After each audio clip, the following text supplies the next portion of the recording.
বরাক দর্পণ studio. সবাইকে নমস্কার। নির্বাচনী কার্যসূচি অনুযায়ী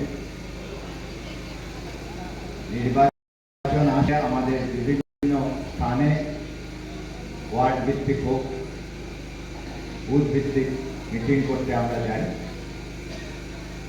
আর আজকে আমরা আপনাদের এখানে লিংক রোডে 7 নম্বর গলির মুখে আমরা এসেছি। আজকের এই সভার যিনি সভাপতি, তিনি হচ্ছেন আমাদের নিউ শিলচর মণ্ডলের সভাপতি দুলাল দাস মহাশয়। এখানে উপস্থিত আছেন এবং আজকের সভার তিনি সভাপতি। এখানে উপস্থিত আছেন আমাদের শিলচর কনস্টিটিউশন ইলেকশন ম্যানেজিং কমিটির চেয়ারম্যান উদয় শঙ্কর গোস্বামী মহাশয়, ভারতীয় জনতা পার্টির একজন বরিষ্ঠ নেতা, যিনি ভারতীয় জনতা পার্টির প্রাক্তন সভাপতি আর 8-10 বার ইনচার্জ সভাপতি হিসাবে তিনি কাজ করেছেন। আমরা সবার শ্রদ্ধেয় উদয় শঙ্কর গোস্বামী মহাশয় মঞ্চে উপস্থিত আছেন। এখানে উপস্থিত আছেন মিত্রা রায় মহাশয়া।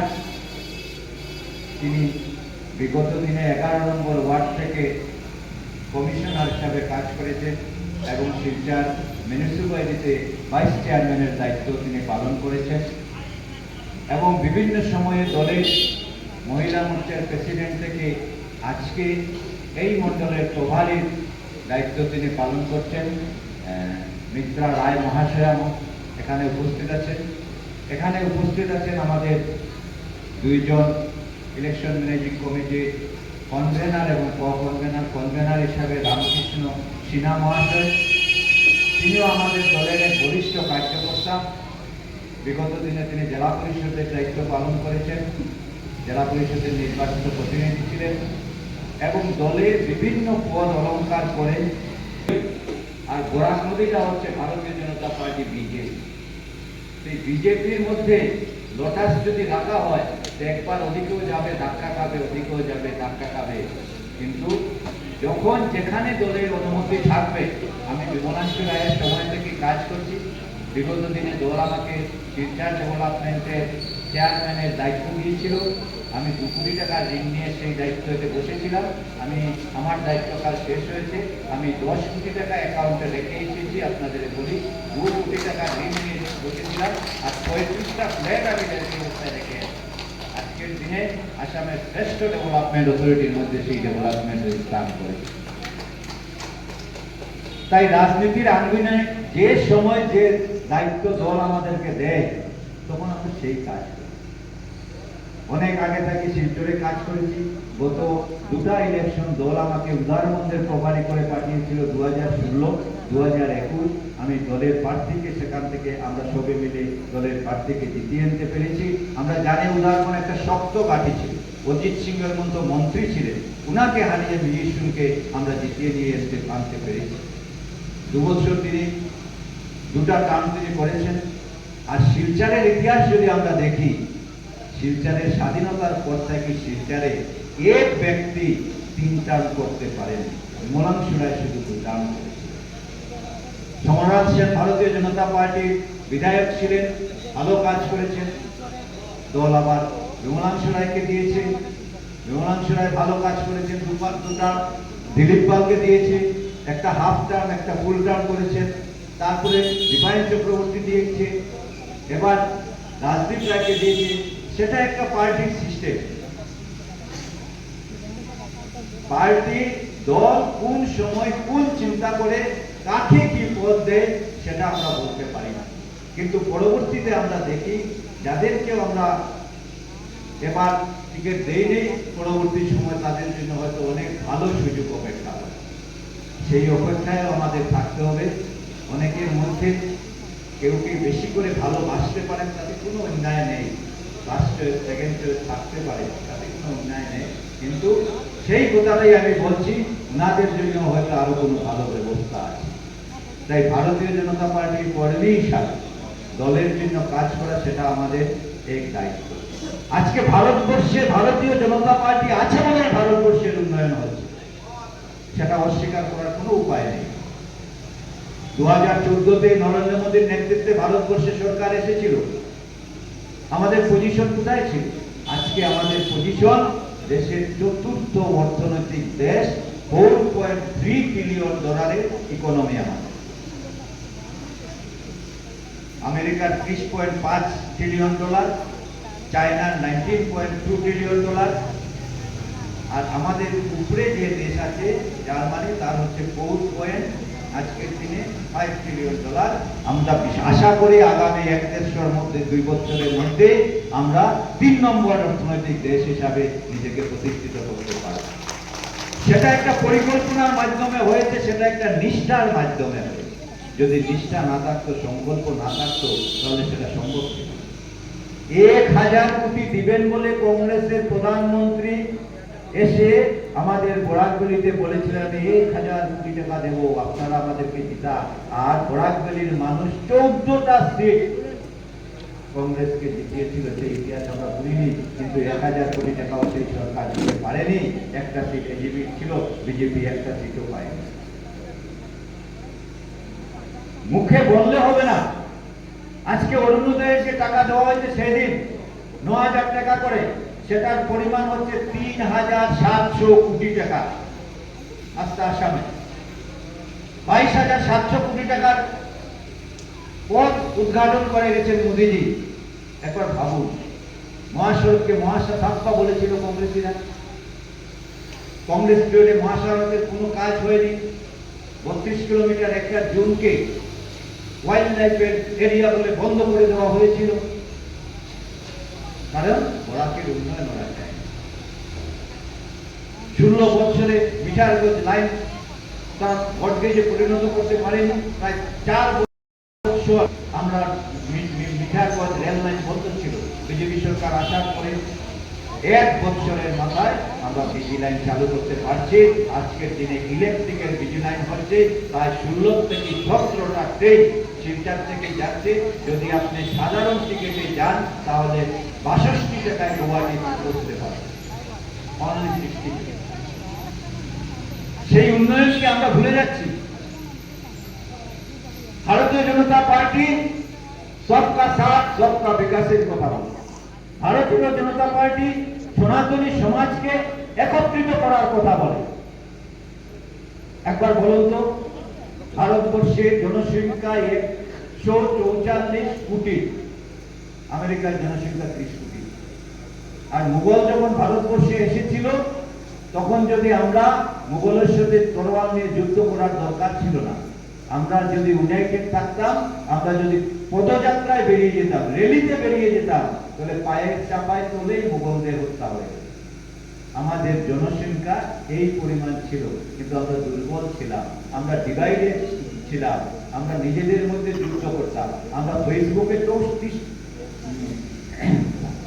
পোস্ট করি, অনেক আছে ঘরে বসে বসে ফেসবুকে খুব পোস্ট করে। আমরা যদি বলি নির্বাচনের সময় আসেন না, মিটিংয়ে আসেন, আমাদের সাথে ডিবেট করেন, আমাদের সাথে আমাদের কথাগুলো শুনেন। আমরা যদি ভুল কথা বলি, আজকের দিনে গুগল আছে, আপনি গুগলে চেক করতে পারবেন। কিন্তু না, ফেসবুকে পোস্ট করবেন, মিথ্যা পোস্ট করবেন, ভুল পোস্ট করবেন, সমাজের মানুষকে বিচলিত করার চেষ্টা করবেন। ভারতীয় জনতা পার্টি দল হিসাবে কাজ করে, ব্যক্তি হিসাবে কাজ করে না, সেটা আমাদের পরিষ্কার মনে রাখতে হবে। আমরা মুঘলের কাছে 500 বছর ছিলাম পরাধীন, আর ব্রিটিশের কাছে 200 বছর। আমরা যদি ব্রিটিশকে 200 বছর দিতে পারি, মুঘলকে 500 বছর দিতে পারি, এত কিছুর পরে কি আমরা ভারতীয় জনতা পার্টিকে 100 বছর দিতে পারি না? ভারতীয় জনতা পার্টিকে 100 বছর দেন, দেখেন ভারতবর্ষ কোথায় যায়। ভারতবর্ষ পৃথিবীর শ্রেষ্ঠ গুরু হবে। সেই কথা আমি বলিনি, সেই কথা মহান ঋষিরা বলে। 1947 ইংরেজিতে ভারতবর্ষ স্বাধীন হয়েছে। সেই স্বাধীনতায় আমরা কি পেয়েছি? সেই স্বাধীনতা সুফল কি আমরা পেয়েছি? তাহলে আমার বাবাকে 1950 ইংরেজি থেকে বাংলাদেশ 7 বার রাজদীপ রায়কে পৃথিবীর বিভিন্ন দেশে ডেলিগেটসকে নিয়ে পাঠিয়েছেন বক্তব্য রাখার জন্য এবং মিটিং করে সেই দেশের সঙ্গে আলোচনা করার জন্য। জয়শঙ্কর আছেন, আমাদের ফরেন মিনিস্টার, ইলেকশনে উনি জিতেননি, উনি কি অঞ্চলে কাজ হয়তো অনেকটা করেননি, কিন্তু তার কি যোগ্যতা কমই আছে সেটা লক্ষ্য করতে হবে। রাজদীপ রায়কে ভারতীয় জনতা পার্টি আসাম প্রদেশের দুবারের জেনারেল সেক্রেটারির পদ দিয়েছে, একবারের সভাপতির পদ দিয়েছে। বর্তমানে তিনি ত্রিপুরার প্রভারী হিসাবে কাজ করছেন। ভারতবর্ষে মাত্র 18 জন প্রভারী আছে ভারতীয় জনতা পার্টি। তাই ভারতীয় জনতা পার্টির চয়েস করার বা ক্যান্ডিডেট চয়ন করার জন্য যে সাংগঠনিক সিস্টেম আছে, যেখানে বসে ক্যান্ডিডেট সিস্টেম চয়ন করা হয়, সেই অধিকার ভারতীয় জনতা পার্টির কর্মীরা তাদেরকে দিয়েছে। আর সেই অধিকার দলের ভালোর জন্যই জনতা পার্টি সবসময় কাজ করে থাকে। উন্নয়নের দিকের কথা আমি বললাম যে ভারতবর্ষের উন্নয়নের সাথে আপনারা সবাই সামিল আছেন। একটা দুটা কথা না বললে ভালো লাগে না। এই অঞ্চলে বিশেষ করে রেশন কার্ড হোল্ডার খুব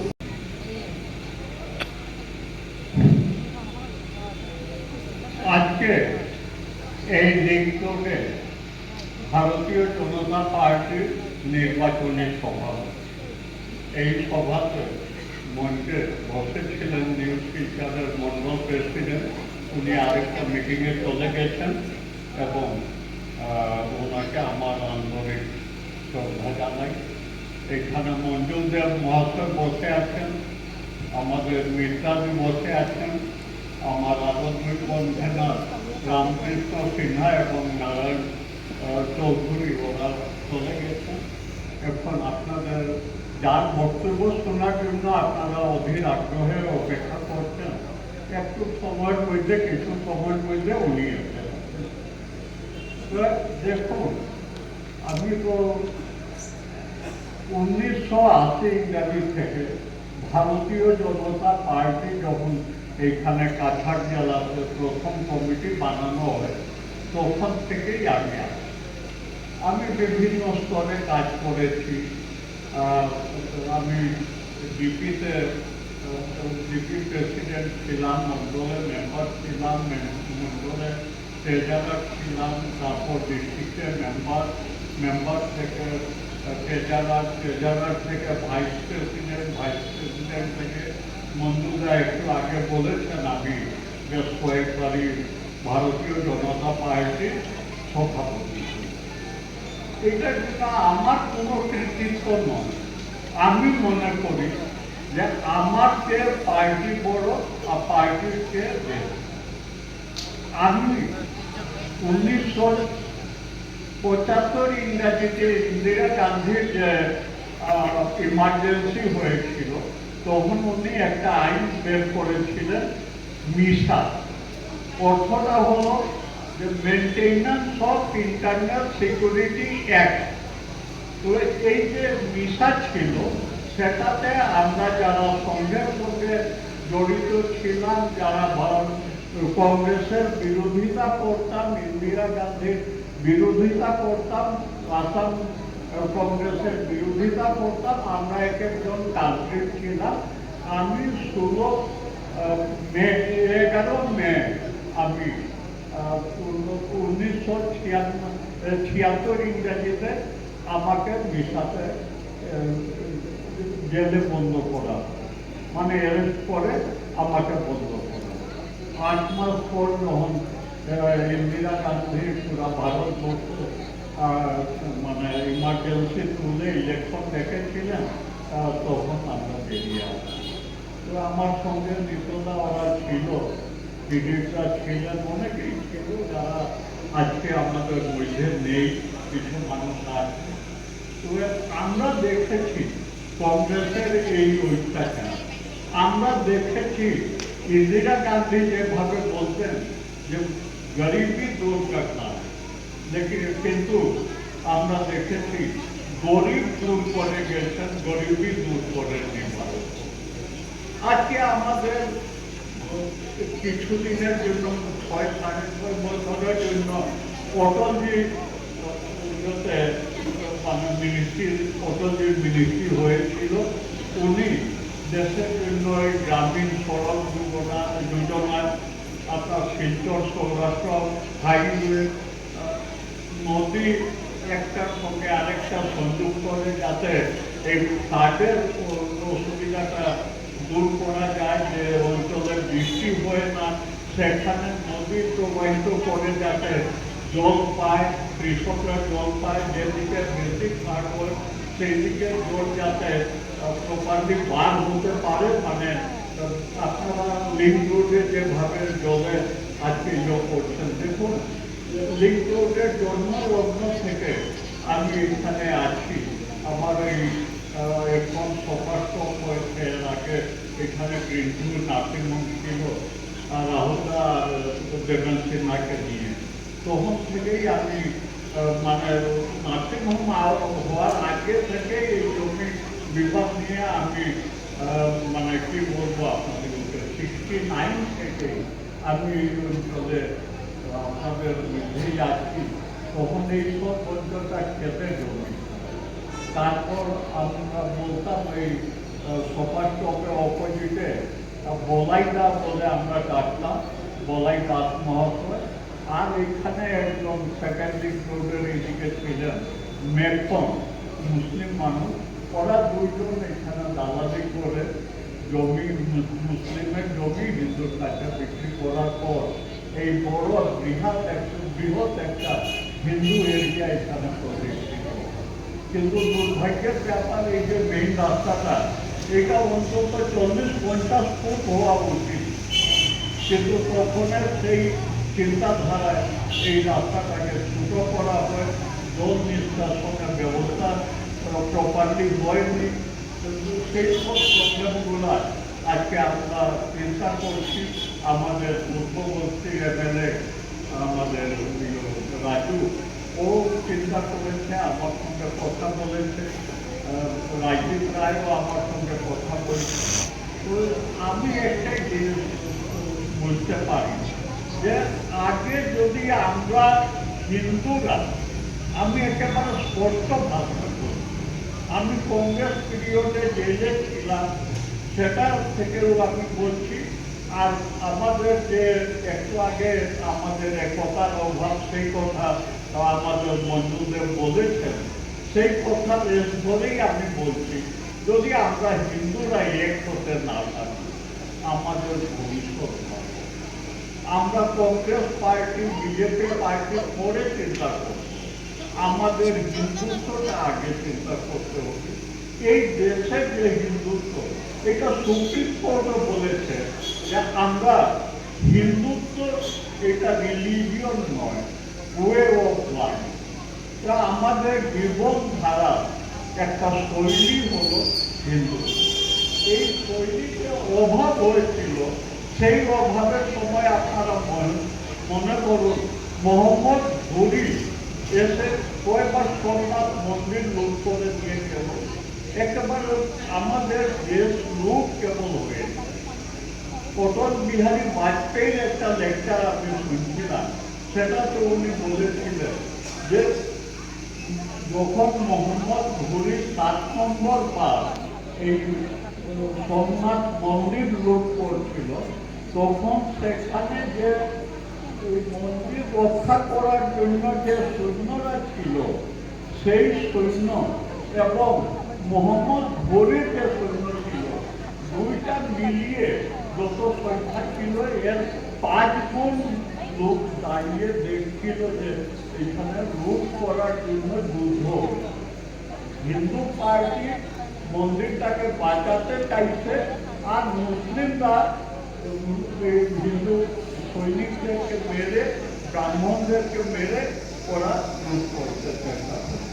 কিন্তু তখন আমাদের মধ্যে এমন কিছু কুসংস্কার ছিল যে যদি এই 5 গুণ মানুষ, ওরা যদি যুদ্ধ করে থাকে 500 লোক, তো এইখানে 5 গুণ বেশি মানুষ দর্শক ছিল, অর্থাৎ 2500 লোক ছিল।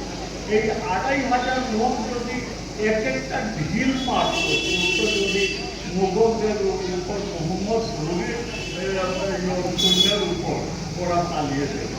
কিন্তু যুদ্ধ করা ক্ষত্রিয়ের কাজ, পূজা করা ব্রাহ্মণের কাজ, আমি কেন করব? আমি না ক্ষত্রিয় না আমি ব্রাহ্মণ।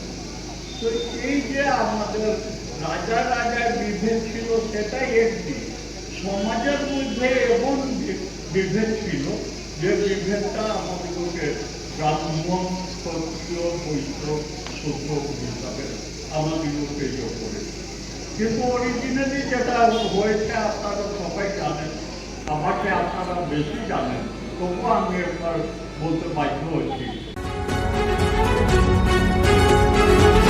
News Borak Darpan Studio